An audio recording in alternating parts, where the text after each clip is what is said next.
Assalamualaikum warahmatullahi wabarakatuh.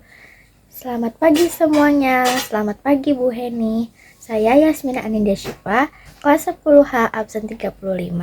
Kali ini saya akan memaparkan materi tentang teks LHO.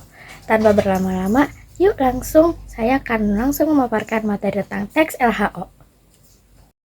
Pengertian teks LHO.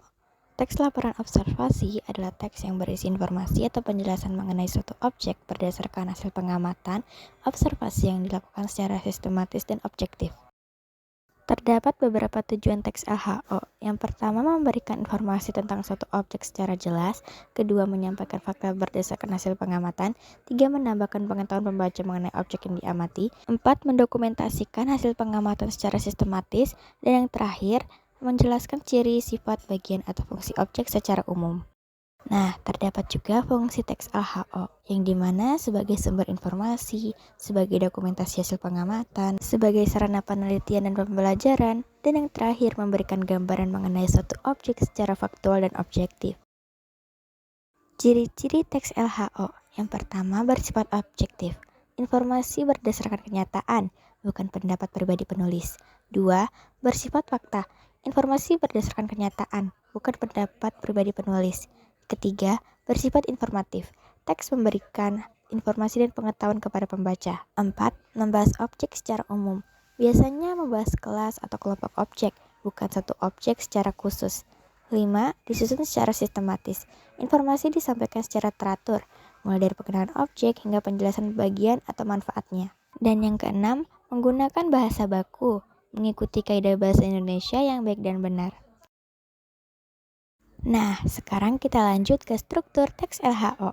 Pertama, pernyataan umum atau definisi umum, yang dimana berisi pengenalan, pengertian, atau klasifikasi objek.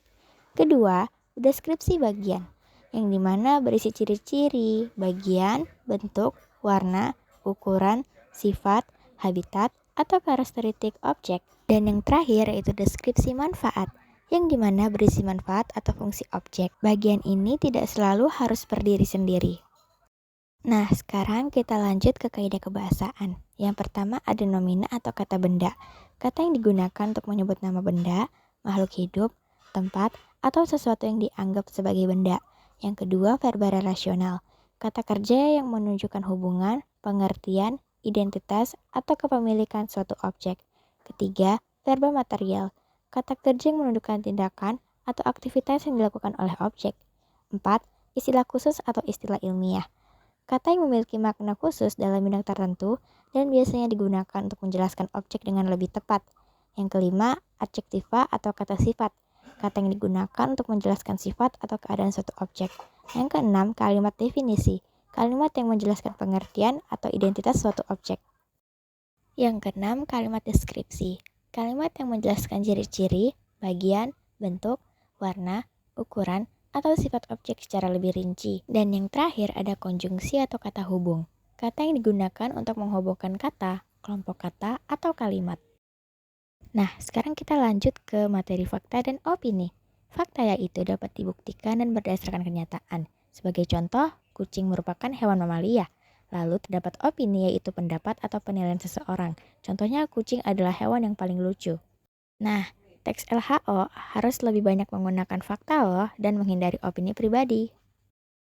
Nah, lanjut yaitu langkah-langkah membuat teks LHO. Yang pertama menentukan objek, kedua melakukan observasi, tiga mencatat informasi penting, 4 mengelompokkan hasil pengamatan, 5 membuat kerangka struktur, 6 mengembangkan menjadi teks, dan yang terakhir atau yang ketujuh memeriksa fakta, struktur, ejaan, dan bahasa. Nah, mungkin segitu saja materi-materi tentang teks LHO yang sudah saya paparkan. Maaf jikalau saya ada salah kata dan kurang lebih mohon maaf. Terima kasih. Wassalamualaikum warahmatullahi wabarakatuh.